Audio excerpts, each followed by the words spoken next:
Welcome back. You're tuned into India Today. Breaking news coming in. Hope floats for Indian girl Geeta, who is stranded in Pakistan. We are getting news, and this is according to an India Today report, that the Indian High Commissioner in Islamabad, TCA Raghavan, is to fly to Karachi today. The External Affairs Minister Sushma Swaraj had yesterday asked the Indian envoy to meet Geeta to facilitate her release. Last evening, Pakistan's Ministry of Foreign Affairs gave permission to TCA Raghavan, his wife Mrs. Ranjana Raghavan, and other Indian officials to travel to Karachi to meet with the Indian girl. Geeta has been stranded in Pakistan for the last 15 years after she was found by the Punjab Rangers. Raghavan is to meet Geeta this evening. Deputy Editor Smita Sharma now joins us for more on this. So a ray of hope there, Smita, coming in for Geeta. Any more details and updates on this?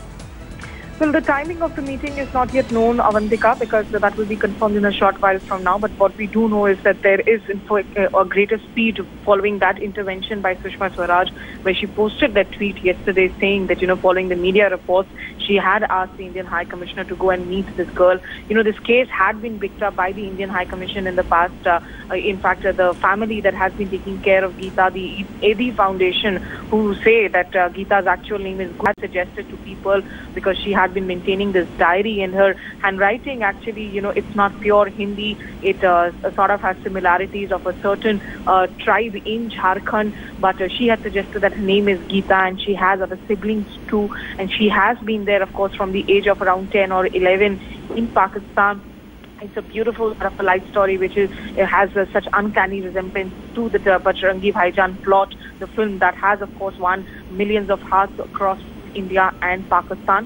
So clearly for TCA Raghavan, he will be following up on all the paperwork that has been done so far in all these years by Indian High Commission officials, who in the past too had met Geeta, but clearly not too many outcomes had come out of it. But now hopes, of course, are picking up pace.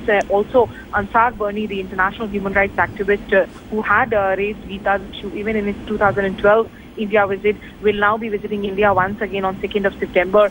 So clearly that bigger push from the Indian Ministry of External Affairs at this point. All right. We do know that this girl has been stranded, Smita, for 15 years. I know it may be premature, but how optimistic are the Indian authorities of getting her back to India? We do believe that the Indian envoy is on his way to meet Geeta, but anything that you're hearing from your sources?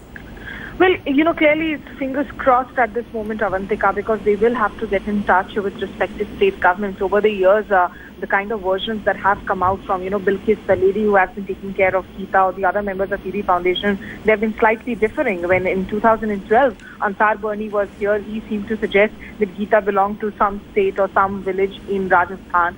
Then it went on to say that now, of course, they are suggesting that this could be some part of Jharkhand, really. So Geeta has given some slight information that her house, it is close to, it's in a village where a river runs by. There's also a hospital close by. So these kind of sketchy details that she has managed to explain through her diary jottings, but fingers crossed at the moment, really. Fingers crossed indeed. Smita Sharma, thank you so much for getting us all of those updates. With that, it's a wrap. Stay tuned. Headline.